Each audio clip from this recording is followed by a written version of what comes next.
Hello, tayo po ay sa pag-apply ng discharge permit at makikita nyo on the screen, meron tayong steps 1, 2, 3, 4, 5, 6. Sa pag-apply ng DENR discharge permit, kailangan kumpletuhin ang step 1 to 6. So let's go. Dito sa step 1, meron tayo ditong general information. So kailangan nating kumpletuhin ang required information. Unang-una dito sa application type, ito ay siyempre new or renewal. Nakadepende siya dito sa tanong, yung sasagot na tanong, has manually approved permit? So kapag nag-yes ka dyan, ibig sabihin magre-renew ka ng discharge permit. Pagka nag-no ka naman dito, magiging first time ang application mo, lalong-lalo dito sa system. Sa type of wastewater, may listahan dito na kailangang i-select. So for example, ikaw ay isang restaurant, piliin natin itong commercial wastewater. Kung kayo naman ay engaged in manufacturing or processing of product, so meron tayong mga industrial wastewater. So pwede natin piliin itong industrial wastewater. So kailangan mong i-select yung type of wastewater dito. Kung purely domestic wastewater, yung galing sa mga CR, yan, domestic sewage. So, yun. And then dito sa permittee information, tinatanong nga sino ang owner ng facility na ito or establishment. So, for example, ABC Company Inc. Kung ito ay corporation. Kung yan naman ay proprietor, pangalan mismo nung may-ari. Then, yung office address. Dito, merong street. Then, you need to select yung region. Select mo naman yung province. Under that region, the city or municipality under that province, and then the barangay under that city. So, kung mapapansin mo, yan ay selection lang yan. So, just select kung ano yung location natin. Then, the permittee address, lalagay natin dito yung name of establishment. So, halimbawa, ABC Restaurant. Yan yung name nung establishment na ino-operate ng may-ari. Then, yung street, region, the province, the city, and the barangay. Tapos, kailangan nating ibigay yung geo location. Pwede kang gumamit ng Google Map para lang makita mo yung geolocation. So, dito sa Google Map, hanapin mo yung inyong location. So, halimbawa, ito yung ating location.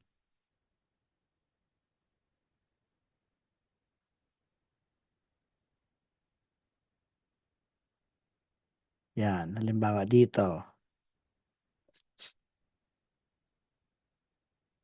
So, kung nandito yung location, right-click lang gamit ang inyong mouse. Then, makikita mo na ang latitude 13.94235 and then longitude 121.13675. So, click mo lang yan. Yan, nakakopy yan sa clipboard. Lagay mo na dito.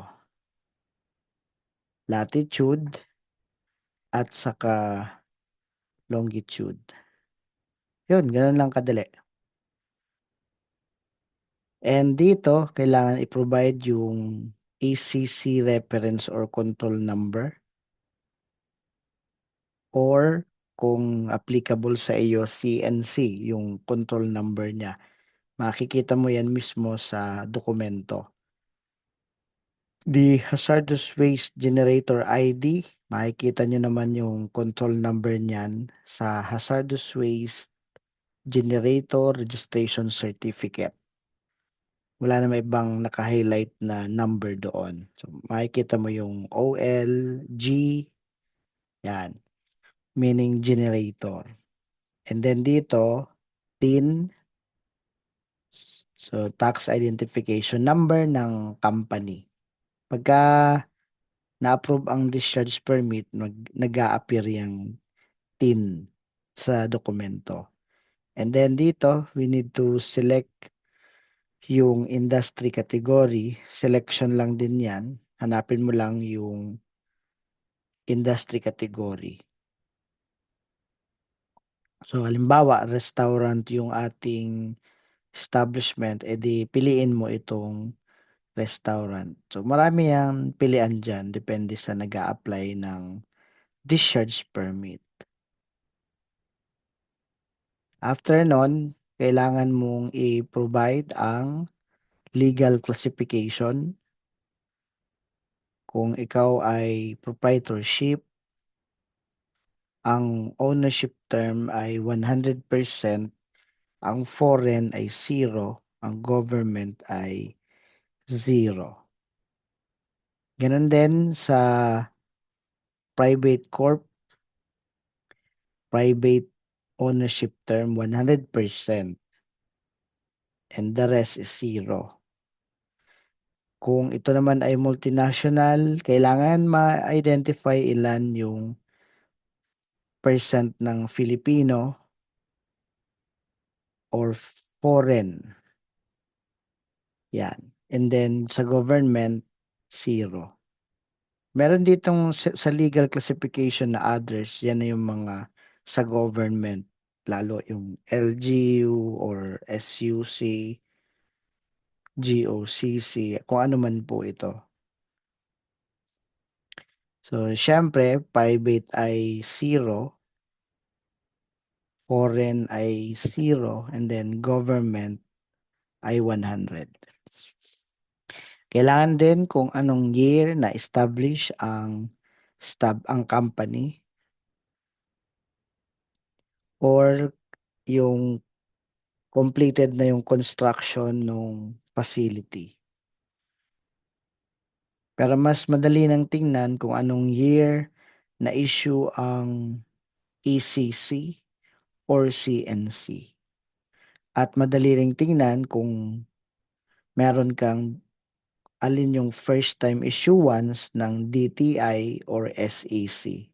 Yeah, mga pwedeng dokumento na pagbabasihan sa year established. After dyan, we need to provide the name of the PCO, name ng PCO na nagkaroon ng accreditation. Kung wala pang accreditation, kung kailan nakapag-submit ng application for accreditation. So, fill upan lang itong portion ng sa PCO. Importante yan. In short, pag mag-apply ng discharge permit, dapat mayroong at least appointed or designated PCO. Mas maganda kung accredited na ng EMB. So, ilalagay mo lang dito yung accreditation number and the accreditation date. Kung wala pa, leave it blank, yung accreditation number, and then yung date kung kailan nag-apply ng accreditation. Dito naman, yung employment and operation information. Kailangan din yung ilan yung workers mo. Production or non-production.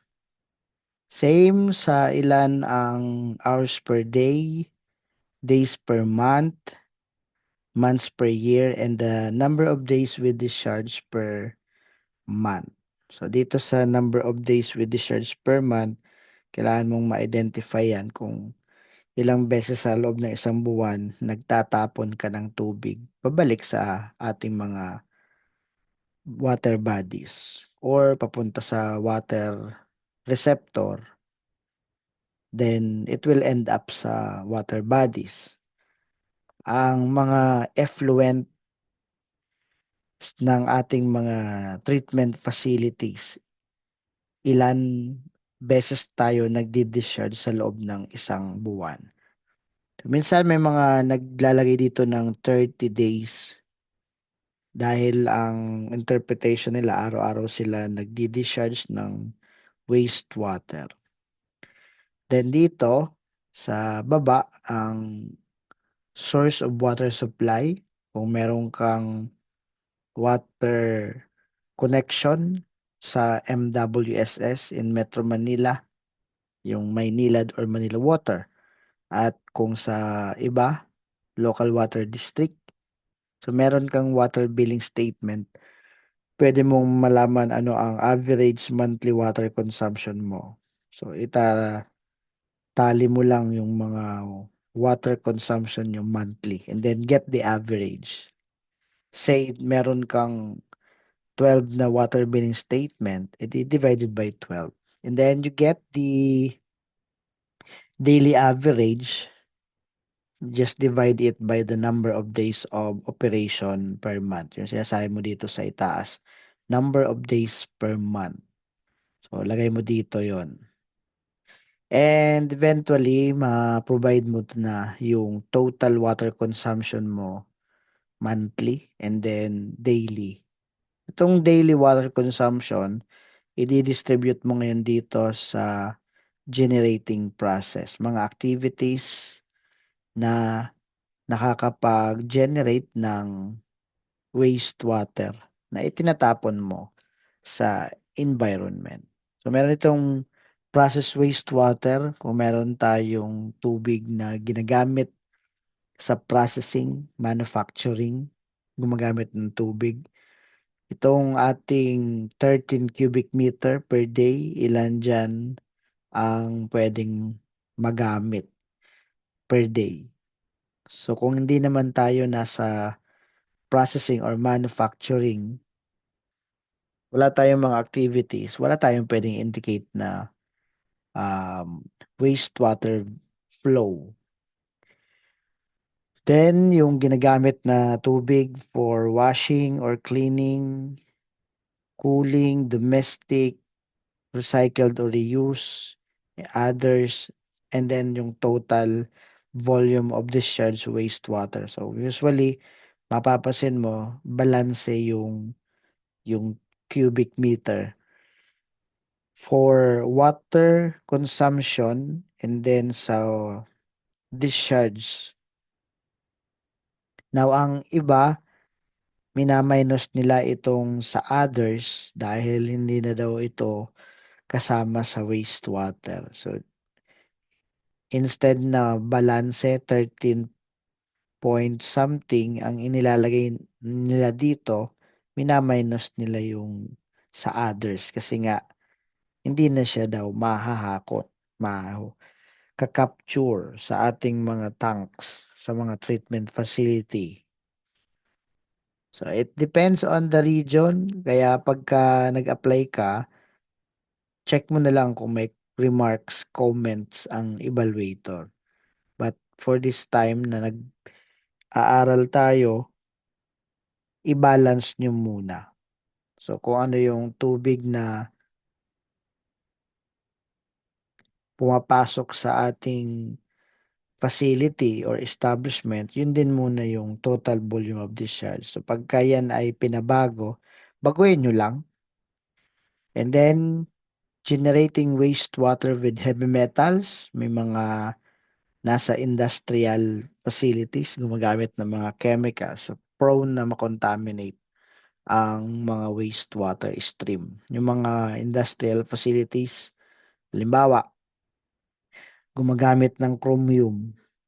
So, most likely, mapupunta yan sa drainage. So, you are generating wastewater with heavy metals. Okay? So, just select no. Sa yes or no lang yan. Kung wala naman. Lalo kung isang commercial restaurant, isang hospital, wala naman mga heavy metals. Sa mga industrial facilities meron. Then, discharging water to body of water. Pagka may comment dito, ang evaluator, sundan mo lang. Like, change your body of water into septic tank, ganyan. Just follow. So, for this purpose, body of water, ang selection natin. Then dito, kung applicable sa inyo ang hinihinging information, provide nyo lang yung information. Like for hotels, condominiums, restaurant, mall, na applicable ito sa inyo, sagutin nyo lang. That's the step number 1 ng ating discharge permit application. At syempre, yung pong step 1, after nyong ma-complete yun, i-double check nyo yung mga information, especially yung mga names, mga numbers, kasi yan ay laging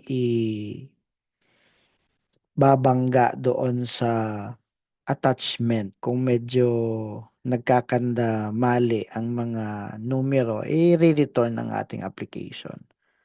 Kailangan yan. Especially the water balance, kung yan na talaga ang representative water consumption and discharge, yan na yun babasehan ng system, ng evaluator kung magkano ang babayaran. So it's either napababa nyo o napataas nyo. Make sure nyo lang na tama na yung representative. Base sa dokumento, gaya nito, kung water consumption, edi yung mga water billing statement, dapat tugma yung mga total niyan and average. Okay, so that's step number 1, and kung yan ay kompleto na nga, just click proceed, itong proceed na button or itong nasa itaas na next button, just click on it para makarating ka ng step number 2. At yun naman ang sunod mong gagawin. Okay? So sa step number 2, tatanungin ka dito ng kung may product na ginagamit. May product na napuproduce rather.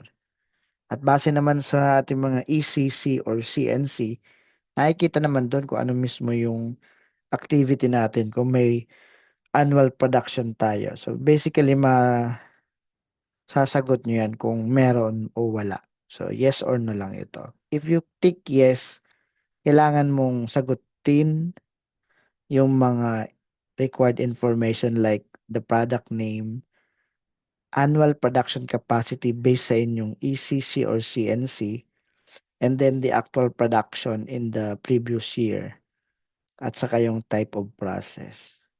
So sa iba, napakadali lang yung step 2 kasi when you select no, proceed ka na with step number 3. So click mo lang yung proceed para sa makarating ka sa step number 3. Sa step number 3, meron ka ditong pagpipilian. Delete muna natin tong existing information. Para makapagsagot ka sa step number 3, click mo lang tong add button and then fill upan mo yung information. Location of the outlet, so saan ang discharge ng ating wastewater, treated water, let's say along Barangay 1. Then description of the outlet, say for example, pipe. And then yung geolocation, hanapin mo na naman doon sa Google Map saan nagdi-discharge ng wastewater. Treated water, of course. So just right click gamit ang mouse and then hanapin yung geolocation na yun.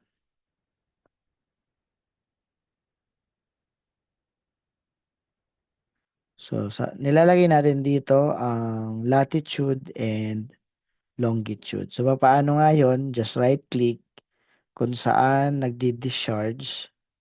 Right click. Tapos ito na yung latitude 13.9. Longitude 121.13. Just click on it, yun nga. Pwede mo ditong i-paste. And then next, yung receiving water body, select ka dito ng classified water body na pinakamalapit sa inyong establishment. Okay? So wala naman tayong option kundi mag-select dito ng nearest water body. Halimbawa, meron kang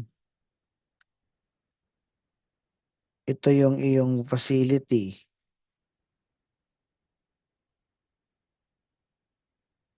O, ang pinakamalapit dito, syempre, itong river na to. So, anong pangalan nun? Kalumpang River. Yan, Kalumpang River.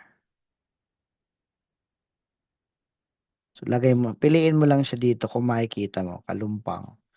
And then, the primary pollutant is BOD. Then, sa average concentration, kung meron kayong treatment facility, check your result of lab analysis. Ano ang BOD concentration?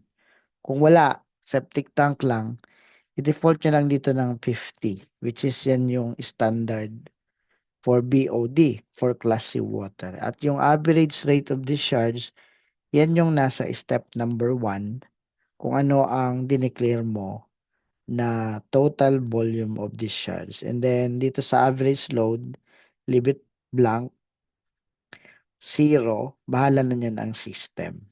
So, click save para lang ma-encode sa step number 3.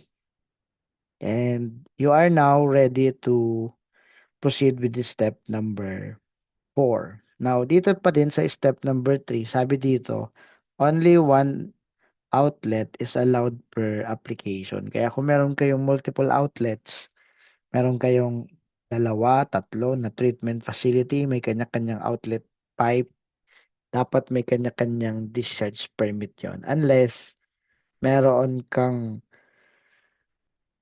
3 outlets, tapos minerge mo into 1 outlet na lang.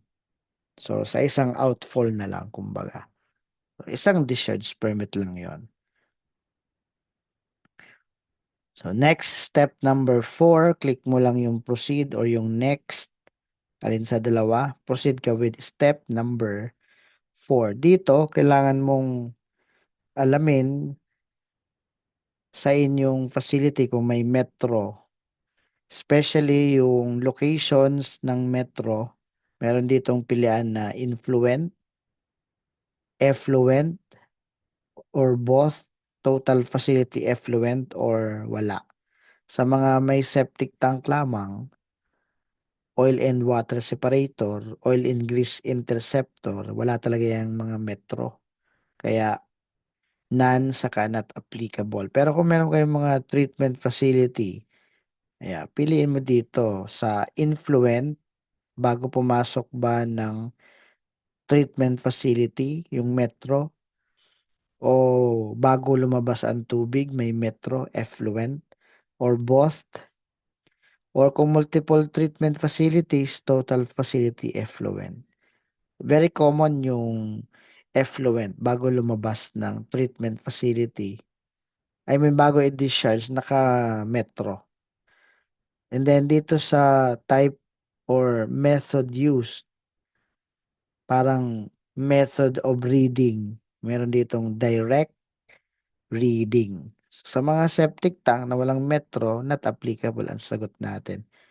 Direct reading doon sa mga merong metro, and other method, lalong-lalo sa mga sobrang laki ng flow. Siyempre, kung mga metro, maliit lang na mga flow yon na papasok sa ating pipe na mariread sa metro. Pero kung sobrang lalaki ng volume, kailangan na dyan yung mga partial flume, rectangular wear, etc. Ayun. Then dito sa information on the wastewater treatment system, tatanungin ka dito kung meron kang wastewater treatment. Pagka unang tingin mo dito sa system, ganyan pa lang. Kung wala ka pang sagot. So parang may tanong dito, water treatment system existing, yes or no? When you select yes, syempre sasagutin mo yung hinihinging information. Gaya nitong water treatment flow rate design capacity. O kung meron kang septic tank lamang, ano ang length, ano yung width, ano yung depth or height. So halimbawa meron akong septic tank, ano ang volume, yung length times width times height. Halimbawa 54 cubic meter. And then the value of capital investment sa aking septic tank, halimbawa 250,000. Yun. Kung may mga treatment facility naman like 1.5 million or 3.5 million, depende kung ano yon. Tapos sa baba, may tanong dito, is there a primary treatment system? Is there a secondary treatment system? Is there a chemical system? Yes or no lang po ito ang sagot. Kung septic tank lang ang gamit mo, hanggang dito ka lang sa primary treatment system. Kung meron kang treatment facility, yung mga na i-install dyan na may mga mechanical, electrical equipment, o maaaring hanggang dito ka sa secondary treatment at chemical treatment. So assuming na ikaw ay gumagamit ng treatment facility, is there a primary treatment? Lagi naman yes ang sagot mo dyan kung may treatment facility ka. Kung may septic tank lamang, oil and grease interceptor or equivalent, primary treatment yun, yes din. So sa mga may septic tank lamang, dito sa composition of the primary treatment, hanapin mo na lang itong others, lagay mo septic tank. Yan. So at least alam nung evaluator na septic tank lang yung gamit mo. Kailan na-install? Halimbawa, January 2026. Now, kung may treatment facility kayo, although may septic tank kayo, pero lahat ng effluent, lahat ng lalabas sa septic tank papunta sa inyong treatment facility, i-indicate mo na lang dito ano yung composition ng primary treatment system. Kaya tanggalin mo na itong septic tank. Dahil ito na yung primary treatment mo, screening, equalization, grit removal, sedimentation, oil water separation. Most of the primary treatment, yan yung complete process. Kung may idadagdag ka pa, lagay mo dito, if others. Okay? So, kung septic tank nga lang ang gamit, just type doon sa others ng septic tank. So, tapos na. Yung dito sa secondary treatment, no. Sa chemical system, no. Kung septic tank lang ang gamit. Tapos ready ka na ngayon mag-proceed with step number 5. So, ganun lang yon. Now, kung meron ngang treatment facility, hindi lang syempre primary treatment. Meron ka na dyan secondary for further treatment ng wastewater, especially removal of pollutants not removed by the primary treatment process. Kaya dito, pwede kang mag-select ng yes kung mayroon kang treatment facility sa buwan na pareha sa itaas at taon. Then you will select the composition of the secondary treatment. Yan ba ay activated sludge, single batch reaction, anaerobic digestion, oxidation, trickling filter, RBC, etc. So yan yung mga pwedeng pilihan. If others, lagay mo dito. So, common, yung mga SBR. Pero hindi na lang SBR ngayon, meron na yung mga MBR, let's say membrane bioreactor. So depende sa anong model. And then sa chemical system, dahil meron kang primary, secondary, meron na rin yan kasama laging chemical system for the removal ng odor, may adsorption process. So tick mo yan. Otherwise, kung wala naman, wag mo hindi titik. Very common yung disinfection, yung killing of selected type of microorganism, yung disease-causing microorganism. So, kung may disinfection process, gumagamit ng chlorine, so tick mo lang yung disinfection. Okay? And then, if others, meron pa nga dyan, mga iba pang mga proseso. So, that's it. That's step number 5, 4, and then you are now ready to proceed with step number 5. Sa step number 5, iaano mo na lang po ito. Ida-download mo na lang yung application form. Halimbawa, yan. And i-print mo ito at syempre sa panghuli na page, lagyan ng pangalan ng PCO at ng managing head at ipanotaryo. So once printed, signed, notarized, upload mo sa step number 6 yung notarized application form. Kasama ang ibang mga documentary requirements for the application of discharge permit. So, ano yung mga requirements for the first time? Water billing statement for the whole year or water permit kung deep well. Then drawing plans and layouts signed by the sanitary engineer or chemical engineer. Official receipt for application fee, yan po ay 95 pesos. Notarized application form, yan yung computer generated sa step 5. Engineer's report, at yung outline nito, itong nandito sa itaas. Engineer's report with at least containing the following. Ito. Kailangan mo lang sundan yung outline na to. Next, yung ating ECC or CNC, DNR ID number. Ito po yung nasa Sardus Waste Generator Registration Certificate. PCO Accreditation Certificate or Appointment Letter. Mas maganda yung Proof of Submitted Application. Other documents, official receipt for wastewater discharge fee. So, paano gagawin? Just add the file in the system. Yung mga documents mo na naka-PDF, like water billing statement, so add file mo lang, then upload sa system. Makikita mo magkakaroon ng mga check ito pagka na-upload mo yung file. And then, halimbawa nga ngayon, wala pang naka-upload. Hindi mo pa masasubmit, mapa-finalize ang application.